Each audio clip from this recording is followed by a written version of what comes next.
안녕하세요. 안녕하세요. 주일 예배 오신 여러분들을 환영합니다. 그리고 또 각 가정에서 동영상으로 예배 드리시는 모든 분들 주님의 이름으로 환영하고 축복합니다. 오늘 이제 드디어 이렇게 저희들 예배에 모여서 이렇게 녹화할 수 있어서 너무 감사하고요.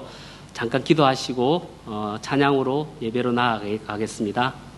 귀하신 아버지 하나님 참 감사합니다. 지난 한 주 동안 주의 날개 아래 품어주시고 보호해 주셨다가 또 귀한 주일날 또 저희들끼리 모였습니다. 하나님 저희들이 드리는 찬양을 통하여서 저의 마음의 문을 열시옵고 이 자리에 친히 자정하여 주시옵소서. 감사하고 예수님 이름으로 기도드리옵나이다. 아멘.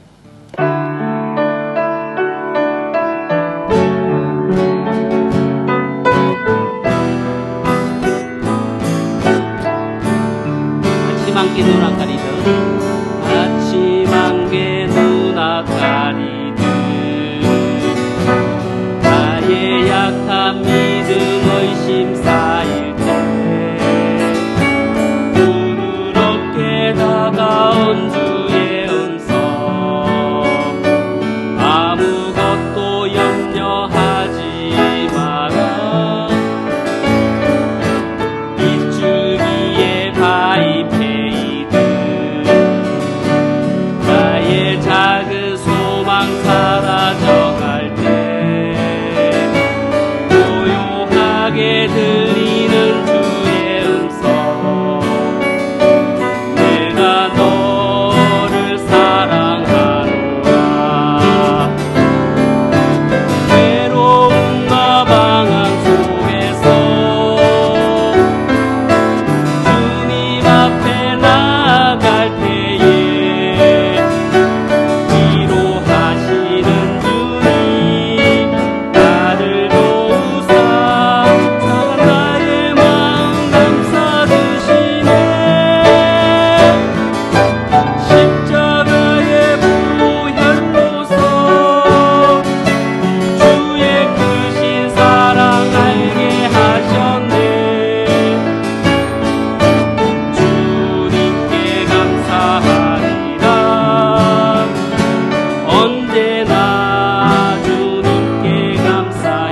외로움과 방황 속에서 외로움과 방황 속에서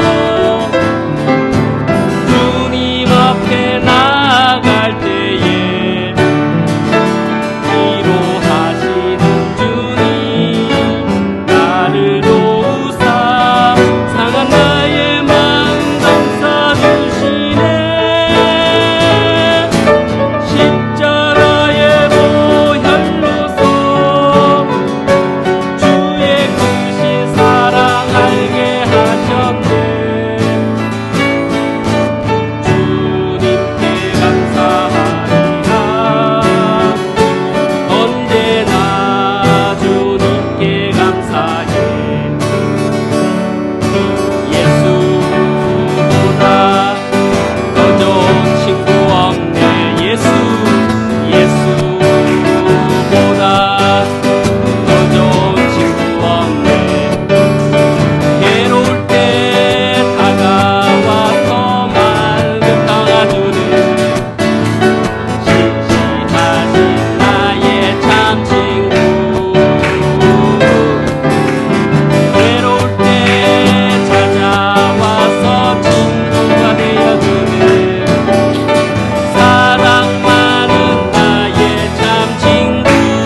예수님만 사랑하겠네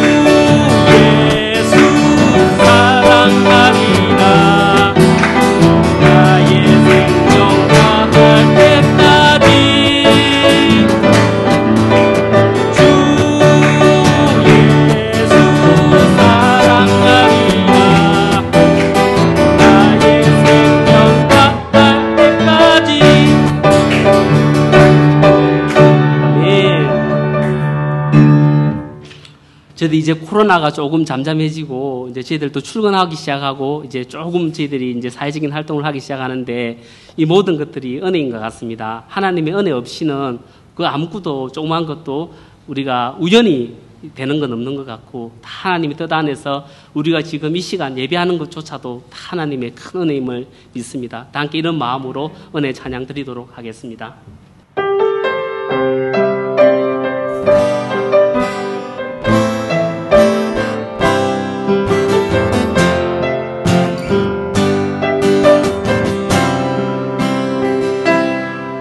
내가 누려왔던 모든 것들이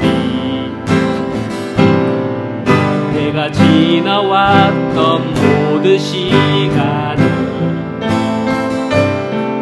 내가 걸어왔던 모든 순간이 당연한 것 아니라 은혜였어.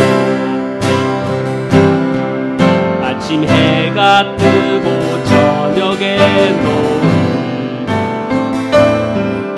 봄의 꽃향기와 가을의 열매 변하는 계절의 모든 순간이 당연한 것 아니라 은혜였어. 모든 것이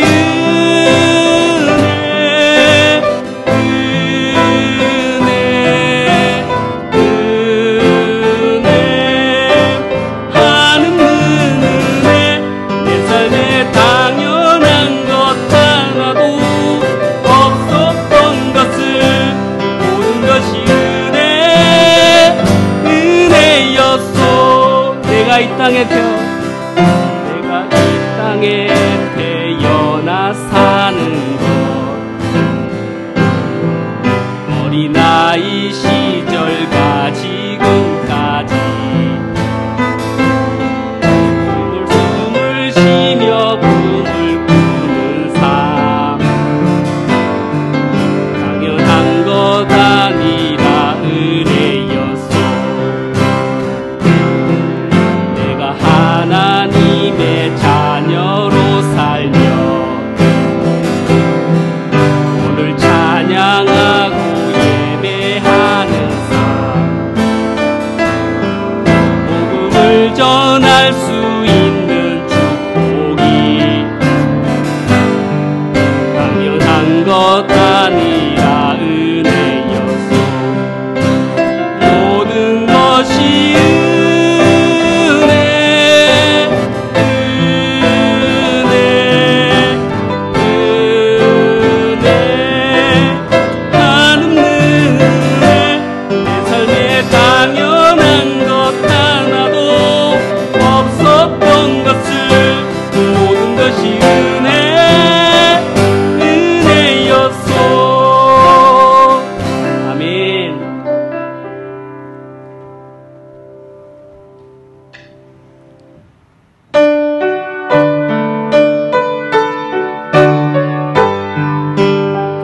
하고 4절만 찬양하시겠습니다. 이 세상 험하고 나 비록 약하나 늘 기도 힘쓰면 권능 얻겠네. 주의 은혜로 받아서 비와 같이 붉은 재 눈같이 희겠네. 제사함 받은 후 제사함 받은 후 새 사람 되어서 주 앞에 서는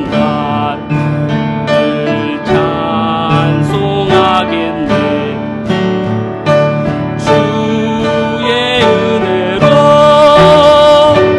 계속 받아서 비와 같이 붉은 데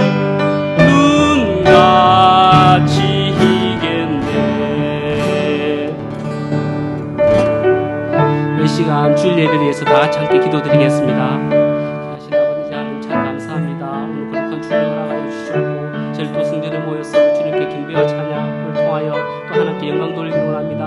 하나님 이 자리에 함께하여 주시옵고 저희 드린 예배를 기쁨으로 연락하여 주시옵기를 기도합니다. 하나님 저희 마음을 문을 주시옵고 또 말씀을 하신 목사님의 말씀을 통하여 저희 심령이 열리고 또 하나님을 향하는 기쁜 마음으로 이렇게 한 주일 예배 될 수 있도록 도와주시옵소서.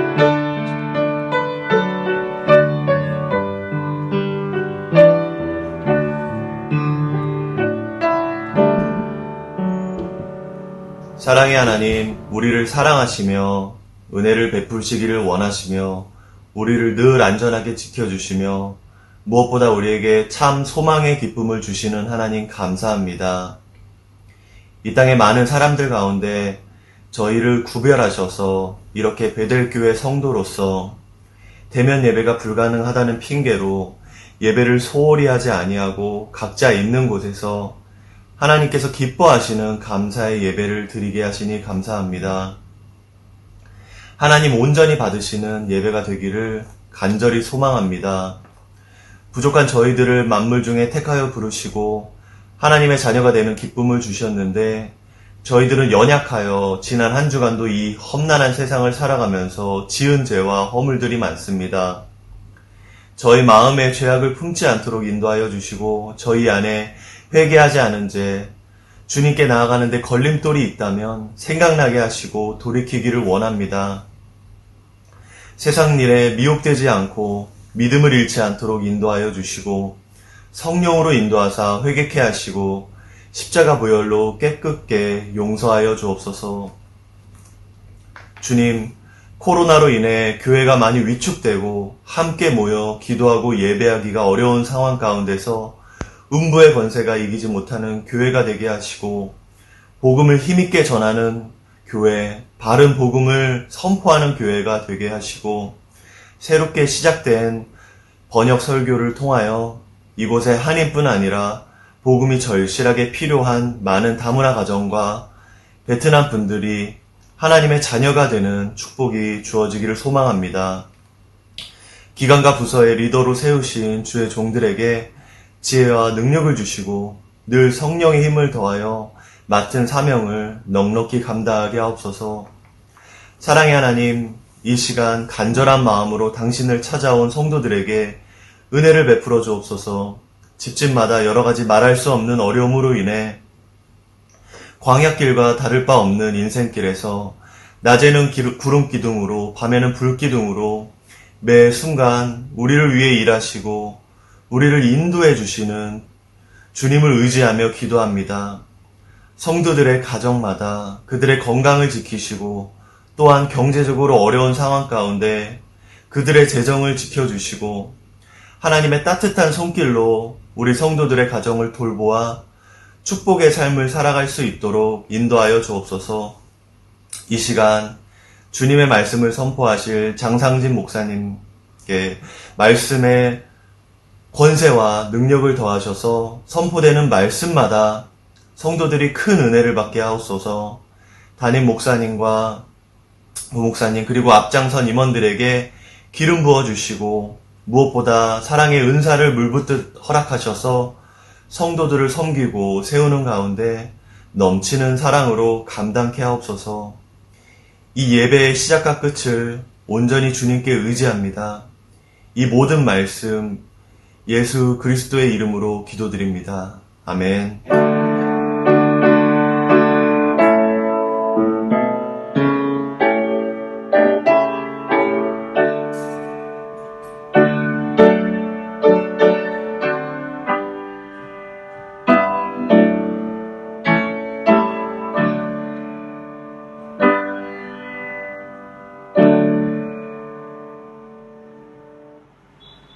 네, 오늘 함께 이렇게 대면 예배로 조금이나마 같이 모여서 또 예배드리고 녹화할 수 있는 은혜 주시니 감사드립니다. 우리 오랜만에 그래도 왔으니까 인사는 해야겠죠? 네. 잘 지내셨나요? 네. 네. 환영하고 축복합니다. 저한테 하지 마시고 옆에 있는 분들한테 하시고. 네. 네, 우리 계속해서 안내되는 계좌로 여러분들 헌금하실 수 있으니까요. 또 함께 헌금해 주시면 좋겠고요. 특별히 이제 호치민 정부 지침과 방역 상황에 맞추어서 저희가 다음 주일부터 이제 현장 대면 예배가 재개됩니다. 푸미흥 9시 30분부터 이곳에서 저희가 예배를 드리게 되니까는요. 만약에 대면 예배를 드리고 싶으신 분들은 준비하셔서 예배에 참석하실 수 있고요. 그리고 그전에는 저희가 토요일 날 녹화를 해서 이제 주일 날 시간에 맞춰서 온라인 예배를 이렇게 송출을 해드렸는데 저희가 실시간 예배를 드리다 보니까 이제 온라인 예배, 그러니까 영상 작업이 되는 후가 약 한 오후 2시쯤 될 거예요. 조금 그전보다는 늦어진다라는 것 여러분들에게 먼저 미리 공지해 드립니다. 계속해서 기도 릴레이, 현 상황을 극복하기 위해서 기도 릴레이를 하고 있으니까는요. 함께 교회를 위해서 기도해 주시면 감사하겠습니다. 우리 푸미흥 교회에 수요일 저녁 7시 30분에 또 줌으로 주일 말씀 나누고 함께 기도하는 시간 가지고 있으니까 동참을 원하시는 분들은 함께 참여할 수 있고요. 또 우리 쌀공교회 당분간은 이제 아직 완화가 되지 않았기 때문에 수요 예배는 영상으로 계속해서 예배를 드리도록 하겠습니다. 우리 이 시간은 함께 주님 앞에 헌금 드리는 시간을 갖겠습니다. 오늘 특별히 쌀공교회 중등부에 우리 곽대현 군이 특주를 준비했습니다. 특주를 들으시면서 하나님 앞에 준비하신 예물 드리도록 하겠습니다.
네, 우리 드려진 헌금을 위해서 한 번 더 기도하겠습니다. 하나님 감사합니다. 이렇게 하나님 앞에 나와서 예배드리며 또 하나님께서 저희들에게 풍성하게 공급해 주신 물질을 구별하여 하나님 앞에 나와 예물 드릴 수 있는 은혜를 주시니 감사합니다. 또한 우리 대현군이 하나님을 생각하며 또 이렇게 특주를 준비할 때에 기도하며 연습하며 하나님을 생각하는 그 마음을 받아주시고 주님 어렸을 때부터 하나님을 경외하며 하나님 예배하는 것을 배워나갈 수 있는 아름다운 하나님의 자녀로서 계속해서 성장시켜 주시옵소서.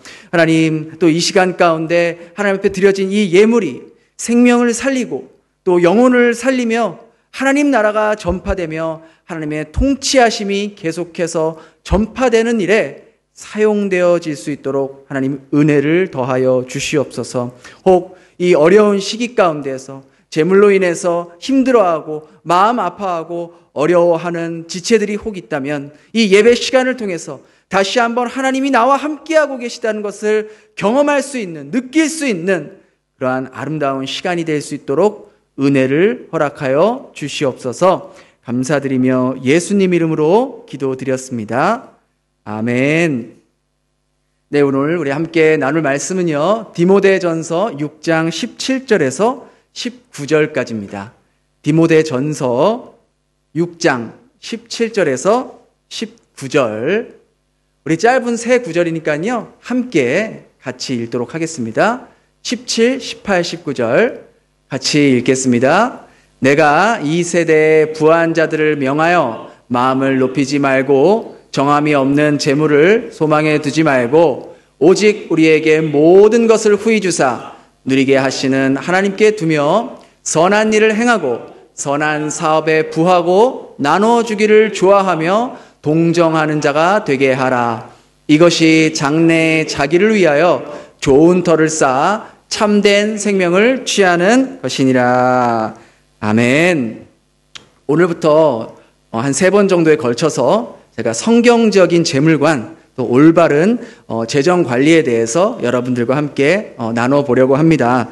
제가 청지기에 관한 말씀을 이제 생각하고 준비하고 있었는데 마침 그 미국의 크로시엘 목사님의 설교를 듣고 정말 우리 성도들과 또 함께 나누고 싶고 정말 좋은 원리이다라는 생각과 또 제가 평소에 가지고 있었던 재물관 또 하나님 앞에서 어떻게 하면 우리가 올바른 재정 관리를 할 수 있을까 그러한 것들을 잘 정리해서 여러분들과 함께 나누어 보려고 합니다.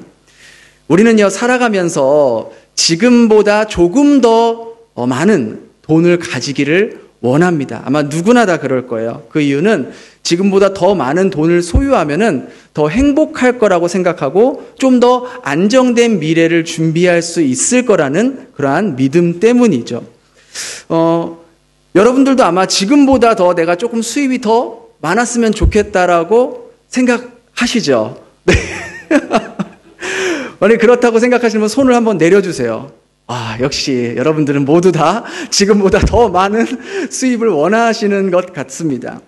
저는요, 부자가 되는 게 꿈이었어요. 주님을 만나기 전에 정말 부자가 되는 게 제 꿈이었습니다. 그래서 부자가 되기 위한 어떤 책들 정말 많이 읽었고요. 재테크에 관련된 책도 많이 읽었어요. 그리고 뭐 자기계발서 아마 여러분들도 여러 번 읽어보셨을 텐데 정말 많이 읽었고 그 중에서 제가 참 기억이 나는 그 책이 뭐냐면 이 시크릿이라는 책 아마 자기계발서 좋아하시는 분들은 한 번 정도는 읽어보셨을 거예요. 전 세계적으로 정말 많이 팔린 책이고 정말 많은 언어로 번역된 책인데 그 시크릿이라는 책에는 이런 내용이에요. 네가 생각하고 마음먹은 대로 이 세상이 움직일 거다. 네가 어떻게 생각하고 어떻게 마음먹냐에 따라서 그 일이 이루어질 거다라는 어떤 그런 큰 주제로 이제 그런 내용이거든요. 그래서 저도 그 말을 철석같이 믿고 20대 때부터 나는 부자가 될 거야, 부자가 될 거야. 그러한 강한 마음을 가지고 아주 의지적으로 그렇게 살아왔던 것 같아요. 거기에는 부자가 되기 위해서는 아주 구체적으로 너가 어떻게 부자가 될 건지를 A4 용지에 빡빡하게 써놓고 그것을 항상 보면서 항상 그것을 생각하라. 그러면 그게 이루어진다 해가지고 저도 그걸 똑같이 내가 그때 20대 뭐 초반이었는데 30대에는 5억을 모으고 40대에는 20억을 모아서 2층짜리 집에 어떤 차를 타고 어떤 일을 하며 어떤 모습으로 살아갈 건지 미리 상상하면서 다 그것을 이렇게 적어 놓는 거죠. 그래서 그것을 철석같이 믿고 이렇게 될 거야, 이렇게 될 거야, 이렇게 될 거야 하고 계속 그렇게 저에게 수도 없이 세뇌를 시켰어요. 그 계획 안에는 목회자라는 거는 0.01%도 없었다는 거예요. 그래서 매일매일 제가 원했던 것, 바랬던 것을 계속해서 될 거야, 될 거야 하면서 그런 거짓된 소망에 빠져서 살았던 것 같습니다. 물론 자신이 굉장히 의지적으로 그것을 노력하고 그걸 붙잡는 사람은 자기가 원하는 것을 이룰 수도 있어요. 근데 여러분 한번 여러분의 삶 한번 되돌아보세요. 대부분이 여러분이 바랬던 것, 여러분이 원했던 것, 여러분이 계획했던 대로 여러분이 삶을 살고 계신가요? 거의 그렇지 못하다는 거예요. 내가 원했던 것들, 계획했던 것들, 또 내가 바랬던 것들, 세상이 그렇게 나를 도와주고 있나요? 그렇지 않죠. 오히려 내가 정말 삶을 돌아보니까 내가 원하지 않은 모습들로 살아간 격이 더 많았던 것 같아요. 제 생각에, 제 꿈에는 목회자라는 건 전혀 없었다니까요. 전혀 생각하지 못한 삶을 우리가 살고 있는 것 같습니다. 혹시 여러분들 중에 아니면 영상으로 예배를 드리고 계신 분들 중에서 나는 이미 충분히 부유하다, 난 부자다, 난 부족함이 없다, 나는 아주 충분히 넉넉하다라고 생각하시는 분, 혹시 여기 계시는 분 중에서 그렇게 생각하시는 분 계신가요? 아니면 영상으로 예배 드리는 분들 중에서도 그렇게 생각하시는 분이 계시면 저에게 개별 카톡을 주시면 제가 헌금위원을 바로 댁으로 보내드리도록 하겠습니다. 많은 사람들이요, 이렇게 더 부자가 되길 원하고요, 지금보다 조금 더 갖고 싶길 원한다는 거예요. 그러면 여러분은 어떤 사람이 부자라고 생각하세요? 우리 집사님이 생각하는 부자는 어떤 사람 같으세요? 아무리 돈을 써도? 마음이 부자인 사람이, 너무 이렇게 오늘 예배 드린다고 성경적인 대답, 실제 대답을 말씀해 보시라고요. 우리가 보통 부자라고 생각하는 사람들은 어떤 사람들이에요? 일반적으로. 대부분 대기업, 재벌들, 총수들, 그렇잖아요. 그죠? 그런 사람들이 우리는 부자라고 생각한다고요. 람보르기니 타고 다니면서 몇백만 원짜리 옷과 몇백만 원짜리 백 갖고 다니면서 한 끼에 몇십만 원짜리 음식을 먹고, 정말 집은 이 현관부터 방까지 끝이 보이지 않는 축구장 같은 그런 저택에서 살고 있는 사람들을 우리는 흔히 부자라고 생각한다는 것이죠. 그런데 이 부자에 대한 기준은 아무도 모른다는 거예요. 어떤 선부터 부자가 시작되는 건가? 얼마를 가지고 있어야 부자가 되는 건가? 그런 거에 대해서는 아무런 어떤 기준이 없는 거죠. 흥미로운 사실은요, 여러분도 아마 다 생각하는 부자라는 선이 있을 거예요. 이 정도 있으면 부자다. 그런 선이 있단 말이에요. 근데 그 선이 고정적이지가 않고 항상 움직인다는 거예요. 부자의 선, 내가 가지고 있는 그 부자라는 선이. 예를 들면 이런 거예요. 내가 예전에 생각했던 부자는 이 정도만 있으면 그래서 충분하겠다, 충분히 부유하겠다 라고 생각했지만, 시간이 지나서 내가 어느덧 그 정도의 재산을 가지고 있어요. 혹은 그 정도의 매월 이렇게 수입을 얻고 있어요. 그렇다고 해도 부자라고 느껴지나요? 부유하다고 느껴지나요? 넉넉하다고 느끼시나요? 그렇지 않죠. 여전히 부족하다고 느끼고 여전히 충분하지 못하다고 느끼는 게 우리의 마음이라는 거예요. 바울은요, 오늘 디모데에게 교회 안에 어떻게 하면 성도들이 올바른 재정관을 가질 수 있는지를 말해주고 있어요. 17절에 보니까 바울이 이렇게 얘기하죠. 내가 이 세대의 부한 자들을 명하여 마음을 높이지 말고, 여기서 마음을 높이지 말라는 말은 자신이 가지고 있는 이 소유가 자신의 노력으로 이루어졌다라고 생각하지 말라는 거예요. 물론 여러분들이 땀 흘려 수고하고 일하고 열심히 일했고 정말 검소하게 살고 잘 관리하셨을 거예요. 그러나 여러분들이 가지고 있는 그 모든 것들이 궁극적으로 하나님으로부터 왔음을 잊지 말라는 것이죠. 여러분의 건강, 여러분의 재물, 또 가족, 지혜, 사업, 여러분의 생각까지 다 하나님으로부터 온 은혜라는 것을 기억해야 한다는 것이죠. 그러하기에 우리가 가지고 있는 것들, 그리고 지금 누리고 있는 것들이 하나님으로부터 온 것을 인정하지 않는다면 우리의 마음은 늘 교만으로 이어지게 되어 있다는 것이죠. 저는 교회 안에서 이런 모습을 참 많이 봤어요. 정말 사업이 안 될 때, 정말 먹고 살기 힘들 때는 누가 부르지 않아도 새벽 예배 나오고 주중 예배도 나오고 주일 예배도 말할 것도 없고 정말 나와서 하나님 한 번만 기회를 주십시오. 하나님 한 번만 살려주십시오. 간절하게 기도하고 예배 때마다 정말 간절한 은혜를 사모하고 또 열심히 봉사하고 정말 어떤 도움이 되는 일은 앞장서서 그렇게 하고, 또 목회자에게도 항상 예의 바르게 깍듯하게 그렇게 대했는데, 이제 조금 시간이 지나서 이제 좀 먹고 살만 하니까, 이제 사업이 조금 돼서 돈이 들어오니까 그 눈빛과 태도가 바뀌더라고요. 여러분, 사람이 돈이 생기면요, 가장 먼저 바뀌는 게 뭔지 아세요? 교회 안에서 예배 드리는 자세부터 달라져요. 예배 드리는 자세부터. 그전에는 그렇게 간절히 사모하는 마음으로 예배에 나왔는데 돈이 좀 생기면 그렇지 않아요. 그냥 내가 오랜만에 한번, 일주일에 한번 예배 드리는 것만으로도 하나님께 다 했다라는 그러한 마음을 가지고 내가 그냥 참석해 주지, 이러한 교만한 마음으로 예배를 드리게 된다는 것이죠.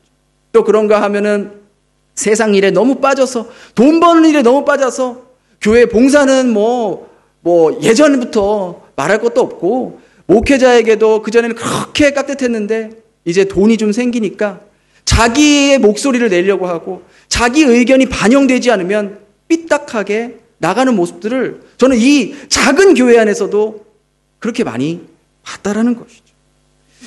사람들은요, 돈을 가지게 되니까 그렇게 변하더라고요.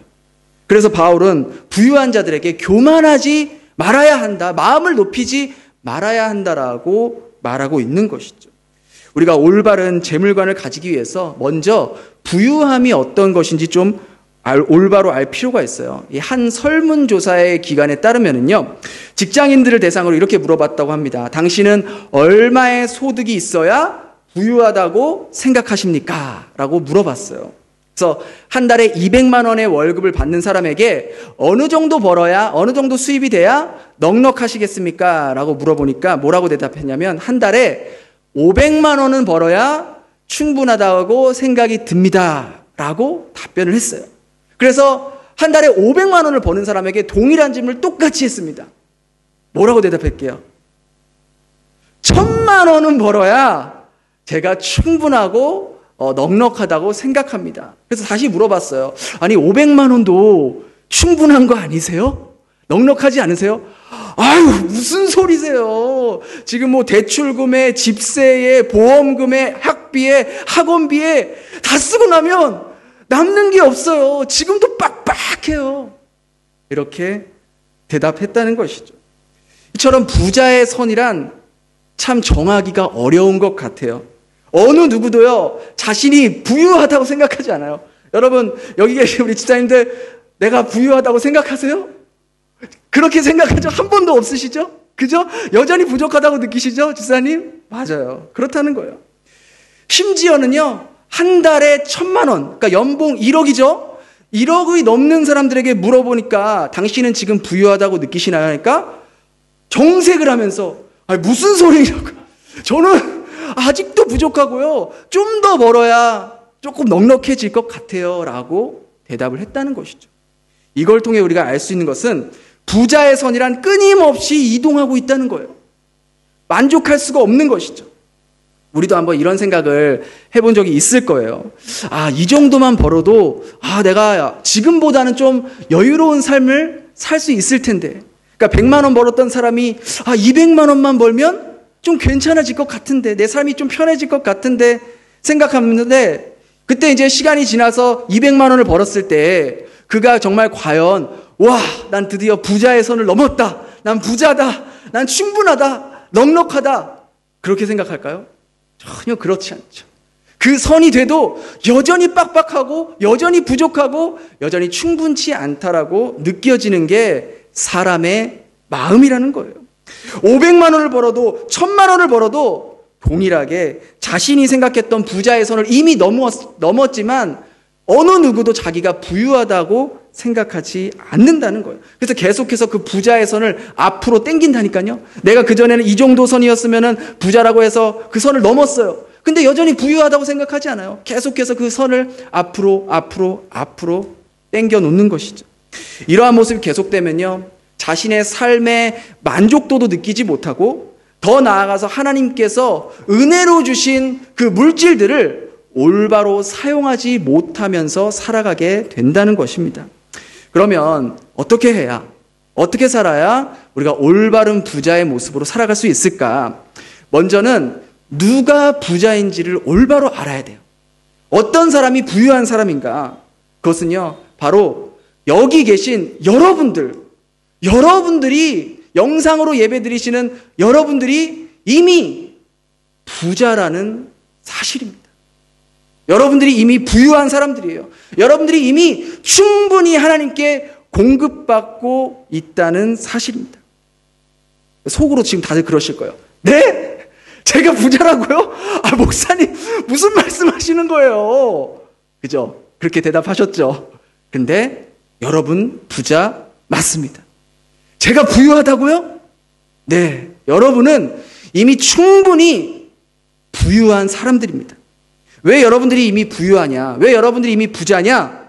그것은 여러분들에게 부유한 사람들만이 가질 수 있는 기회가 이미 충분히 많이 주어졌기 때문이에요. 여러분의 집의 냉장고에는요, 내일 내가 무엇을 먹어야 할지 걱정할 필요 없이 이미 일주일치 먹을 게 꽉꽉 차 있다고.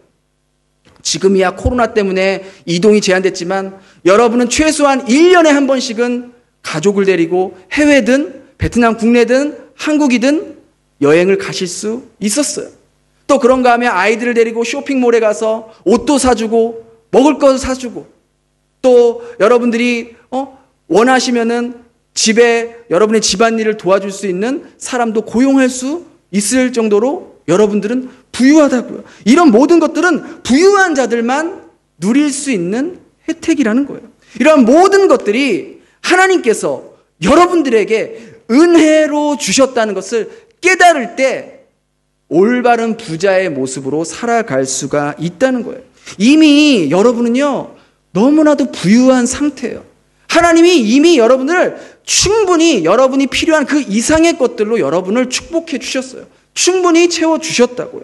근데 여러분은 여전히, 제가 이렇게 강하게 말하고 있는데도 여전히 마음속에는, 아이고, 목사님, 무슨 소리 하세요? 목사님이 저희 집 사정을 몰라서 그래요.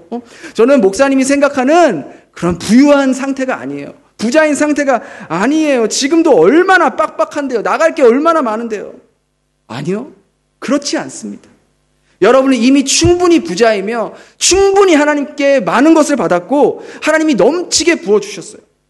여러분, 통계에 따르면요, 여러분 월 평균 수입이 2,000불이면 이 전 세계 50억 인구 중에 상위 10%에 들어가는 사람들이에요. 월 3,000불 이상의 소득을 얻으면 전 세계의 5% 안에 들어가는 상위권이고요. 만약에 하나님께서 여러분들을 축복하셔서 매월 4,000불 이상의 수입을 걷는다, 그러면요, 여러분은 전 세계 상위 1%에 들어가는 그런 부유한 사람들이라고요. 50억 명 중에 상위 1%에 들어가는 부유층에 여러분들이 속해 있다라는 것입니다. 아마 우리 중에는 전 세계의 부유한 사람 중 1%에 들어간 분들도 계실지 몰라요. 여러분은 그만큼 부유하다는 거예요. 우리는 자꾸만 부자라는 개념을 어떤 대기업 총수들 몇십억을 갖고 있고 집을 몇 채씩 갖고 있는 사람들과 비교하면서 내가 가지고 있는 것과 비교하니까 나는 전혀 부유하다고 부자라고 느끼지 못하지만 전 세계적으로 봤을 땐 여러분은 전 세계에서 최소한 상위 10% 안에 들어가는 그러한 부유한 사람들이라는 거예요.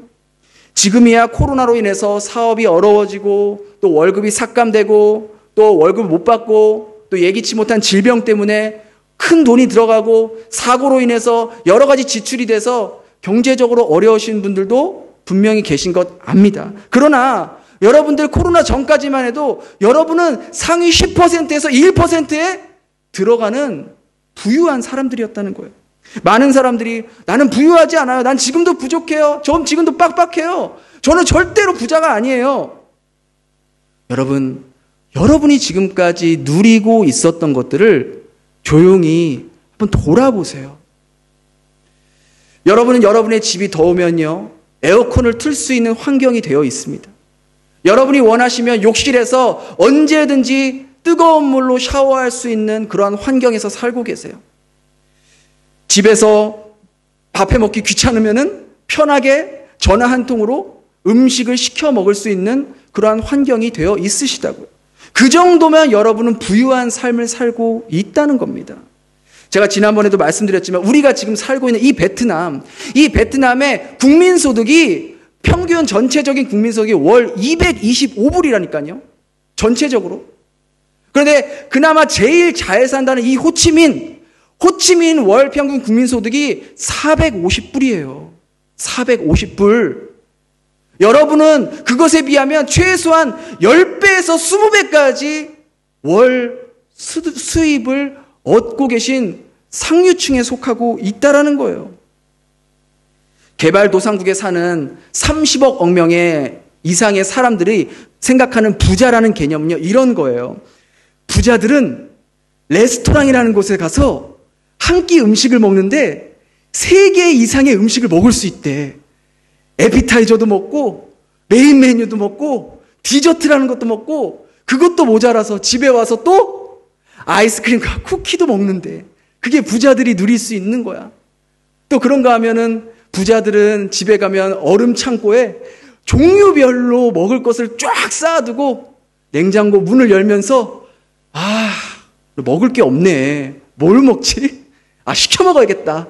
그런데 또 그런가 하면 부자들은 옷장을 열면 수많은 옷을 이렇게 만지면서 오늘 입을 게 없냐? 뭐 입고 나가지? 이렇게 하는 게 부자들이 하는 행동이래. 혹시 여러분들은 이러한 모습으로 살고 있지 않습니까? 그렇다면 여러분은 이미 부유한 상태이고 부자의 삶을 살고 있다라는 것이죠. 이렇게 충분히 하나님으로부터 받고 넘치게 정말 부족함 없이 하나님이 누리게 하셨는데 우리는 왜 여전히 부족하다고 느끼고 나는 부자라고 하지 않고 넉넉하지 못하고 빡빡하게 느껴지는 걸까요? 그것은 바로 하나님께서 여러분에게 복으로 주신 그 모든 것들을 나만을 위해서, 나의 가족만을 위해서 사용하기 때문입니다. 더 많은 것을 받을수록 더 많이 소모해요. 수입이 늘수록 지출이 늘어요. 더 큰 집, 더 좋은 차, 더 좋은 옷, 더 좋은 음식, 더 좋은 교육, 더 좋은 해외여행. 계속해서 수입이 늘어나면 늘어날수록 지출도 그만큼 크니까 남는 게 없는 거예요. 나눌 게 없는 거예요. 그러니까 늘 빡빡한 거죠. 이 모든 것이 자신을 위해 사용하고 있으니까 언제나 부족하고 충분하지 못하다고 느끼는 것입니다. 우리가 올바른 재정관을 갖기 위해서는 가장 먼저 선행돼야 할 게 우리가 이미 하나님으로부터 넉넉하게, 풍성하게, 풍요롭게 받았다는 것을 먼저 깨달을 때만이 올바른 부자의 모습으로 살아갈 수 있다는 거예요. 아마 제가 이렇게 계속해서 말해도 끝까지 마음속으로 내가 무슨 부자야, 말도 안 돼. 부자들은 집도 많이 있고 정말 평생을 돈을 펑펑 써도 돈 다 쓰지 못하고 죽는 그런 사람들이 부자지. 그렇게 생각하는 사람들에게는 한 달에 1,000만 원, 2,000만 원을 갖다 줘도 여전히 부족하다고, 빡빡하다고 그렇게 느낄 겁니다. 그렇게 그러한 마인드를 가지고 계신 분에게는 얼마를 갖다 줘도 결코 만족하지 못하는 삶을 살게 된다라는 것이죠. 여러분, 하나님은요, 여러분 가정에 여러분이 써야 할 것의 이상으로 하나님이 이미 충분히 넘치게 채워주셨습니다. 그런데 우리가 그것을 늘 잊고 있기 때문에 늘 부족하다고 여기고 늘 빡빡하다고 여기고 살아간다라는 것이죠. 우리가 그것을 기억할 때만이 하나님 앞에 올바른 재정을 사용할 수가 있어요. 그런데 여기서 한 가지 주의해야 할 점은 우리가 부자라는 사실이요, 영적으로 우리에게 굉장히 불리하게 작용할 때가 있다라는 것입니다. 하나님은요, 우리가 굉장히 풍성하고 풍요롭게 살기를 원하세요. 그리고 실제로 그렇게 살 수 있도록 우리에게 많은 복을 내려 주십니다. 그런데 하나님은 우리가 하나님이 주시는 그 물질에 빠져서 하나님과의 관계를 소홀하는 것을 굉장히 싫어하십니다. 즉, 재물에 우리의 마음을 뺏기는 것을 싫어하시는 거예요. 여러분 생각해 보세요. 남녀 관계를 생각해 보십시오. 남녀가 만나서 결혼을 해요. 근데 이 여자가 남자를 보고 결혼한 게 아니라 남자가 가진 재물과 재산을 보고 결혼한다면 그 남녀 관계, 부부 관계가 얼마나 지속이 되겠습니까? 남자를 사랑하는 것이 아니라 남자가 가지고 있는 돈과 재산을 사랑한다면 그 부부 관계는 얼마 지나지 않아서 파경에 이르게 될 거예요. 근데 우리가 하나님을 믿는 모습이 딱 그 모습이라니까요. 하나님께서 우리를 구원해 주실 뿐만 아니라 이 땅에서 정말 풍성하게 살아갈 수 있도록 많은 것을 공급해 주셨는데 그 공급해 주신 하나님을 놓치고 그 하나님을 바라보지 못하고 하나님이 주신 그 돈, 하나님이 주신 그 어떤 선물에만 우리가 빼앗기고 마음이 빼앗기고 거기에만 집중하다 보니까 하나님을 놓쳐버리는 경우가 너무나도 많다라는 것이죠. 여러분, 이것이 바로 영적으로 우리에게 굉장히 불리한 위치에 있는 거예요. 우리가 부유한 것이, 우리가 가지고 있는 게 너무 많은 것이 영적으로 하나님과의 가까워질 수 있는 걸림돌이 될 수 있다라는 것입니다. 여러분, 우리가 부유하다는 사실이 왜 하나님과 관계에서 이렇게 멀어지게 할까요? 생각해 보세요. 여기보다 훨씬 더 못 사는 사람들, 정말 재정적으로 힘든 사람들의 믿음은요, 하나님에 대한 믿음은 우리의 믿음과는 달라요. 그 믿음의 확신부터가 달라요. 왜냐하면 우리에게는요, 하나님이 아니고도 의지할 게 너무나 많기 때문이에요. 혹시 여러분들 중에 오늘 우리에게 일용할 양식을 주옵시고 이 기도를 하면서 언제 한번 정말 간절하게, 정말 그 기도가 꼭 응답되기를 그러한 마음으로 기도하신 적 있으세요? 우리가 주기도문은 외울 수 있지만 정말 간절한 마음으로 그 기도가 응답되길 소망하는 마음으로 기도한 적이 있냐고요? 단 한 번도 없죠. 왜요? 우리는 그렇게 간절히 기도하지 않아도 이미 냉장고에 먹을 게 꽉꽉 차 있기 때문에 그렇게 기도를 하지 않는다고요. 이러한 점들이 우리가 하나님을 더 간절하게 잡지 못하는 이유가 될 수 있다는 것이죠. 우리는요, 이 예배당에 냉방 시스템이 어떻게 되느냐에 따라서 예배 드리는 자세와 마음이 달라져요. 냉방 시스템이 돌아가지 않으면 예배 시간 내내 우리는 덥다고 불평하고 힘들어하며 그럽니다. 그런데 제가 다녀본 수많은 선교지에서는요, 여기보다 훨씬 더 덥고 더 열악한 환경에서 선풍기 하나만으로도 정말 하나님 앞에 뜨겁게 예배하며 열정으로 예배하는 데들이 얼마나 많은지 몰라요. 우리가 가지고 있는 것들이 너무 많아서 하나님께 나아가는 걸림돌이 되는 경우가 너무나 많다는 것이죠. 그런가 하면 두 번째로 우리가 부유한 것이 영적으로 불리한 것은 우리가 너무나도 가진 것이 많기 때문에 우리의 우선순위가 자주 바뀐다는 거예요. 하나님께서 우리들을 긍휼히 여겨 주셔서 우리를 세상에서 구별하여 주셨지 않습니까? 그러면 우리가 세상과 구별되게 살아야 하는 거예요. 그러니까 세상에서 구별되는 것은 뭐 우리가 산속에 들어가서 살라는 말이 아니라 세상에 살지만 다른 마인드로 살아가야 된다는 거예요. 이 땅의 마인드가 아니라 하늘의 마인드로 이 땅을 살아가야 되는데 여전히 우리는 이 땅의 마인드로 계속해서 살아가고 있다는 거예요. 우리가 너무 부유한 나머지, 너무 누릴 게 많은 나머지 하나님을 예배하고 하나님 나라를 섬기는 일에 우리는 별로 마음을 두고 있지 않다라는 것이죠.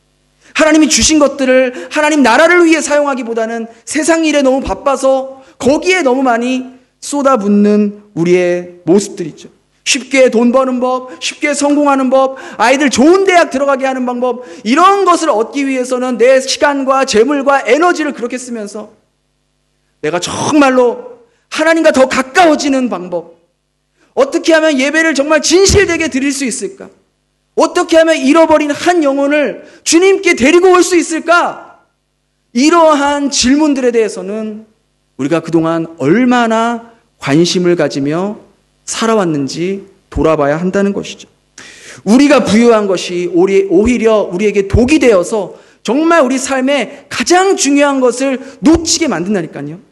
그래서 사도 바울도 오늘 본문에서 재물에 소망을 두지 말고 누구에게 소망을 두라고 했습니까?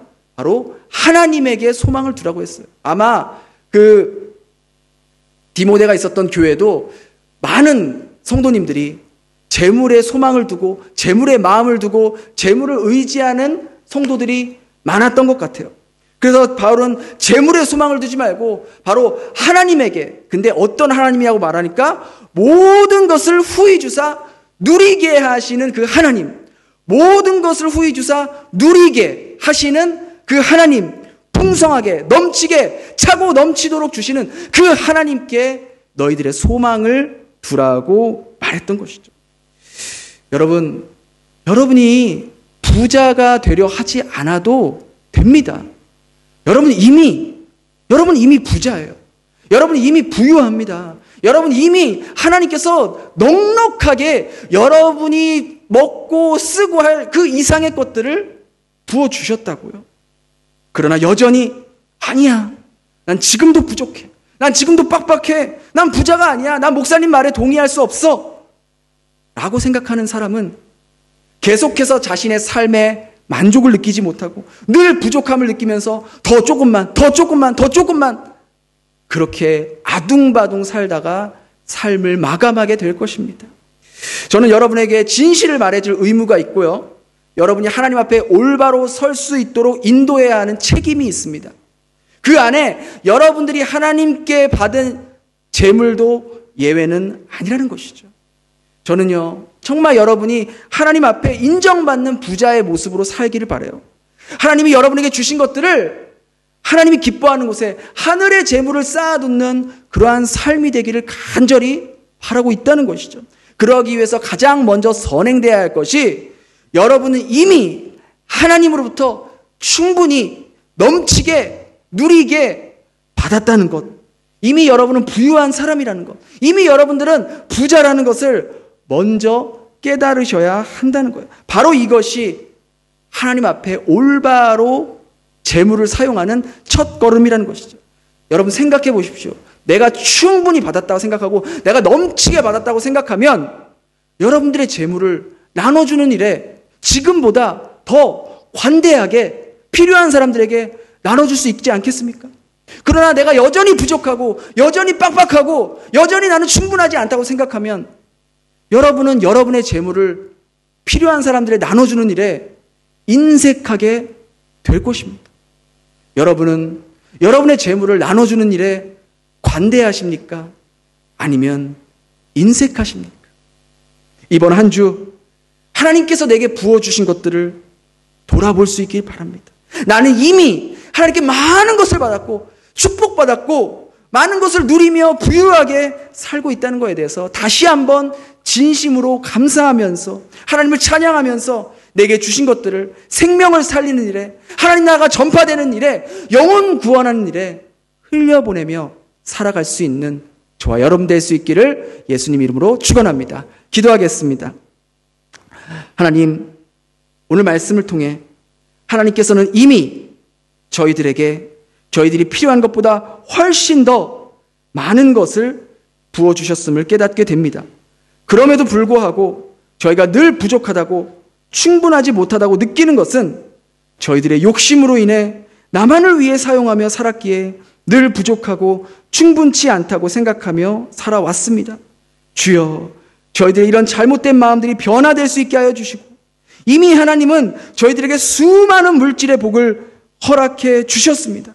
그런데 그 수많은 물질들을 저희들이 어디에 사용했습니까? 저희들 스스로 돌이켜볼 수 있는 시간을 허락하여 주시옵소서. 주님이 저희들에게 풍성하게 채워주신 것은 도움이 필요한 사람들, 부족한 사람과 함께 나누라고 저희들에게 복을 주신 것임을 잊지 않으며 살아가게 하여 주시옵소서.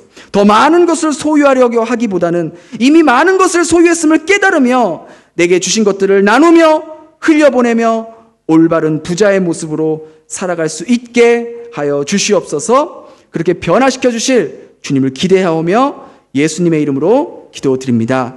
아멘. 우리 시간 다 같이 일어나서 마지막 찬양, 찬송가 429장 함께 찬양하고 축도로 예배를 마치겠습니다.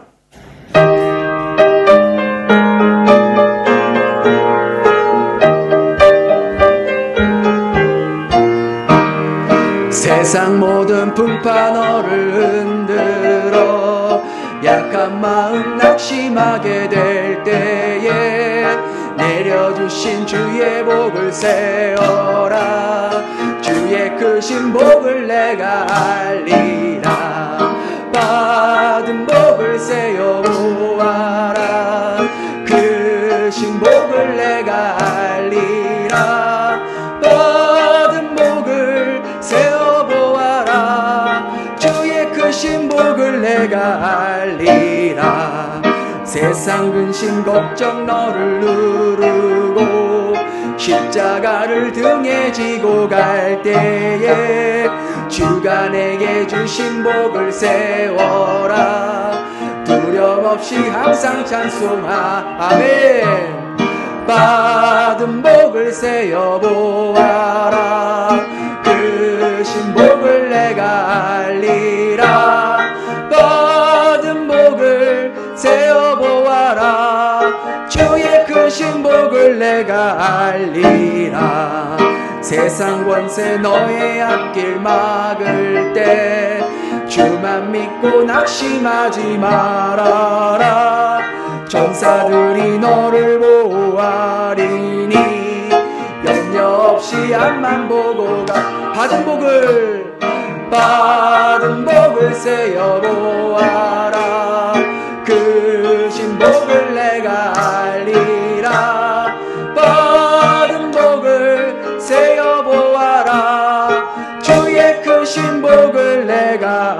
알리라. 이제는 독생자 아들까지 아낌없이 보내주신 하나님 아버지의 은혜와 십자가에서 우리를 위해 생명을 던지신 예수님의 사랑과 성령의 교통하심이 오늘 나와 예배드리며 하나님 앞에 받은 복을 떠올리며 감사하며 올바른 부자의 모습으로 살아가기로 결심하는 주의 자녀들 머리 위에 이제로부터 영원까지 함께하길 예수님의 이름으로 축원합니다. 아멘.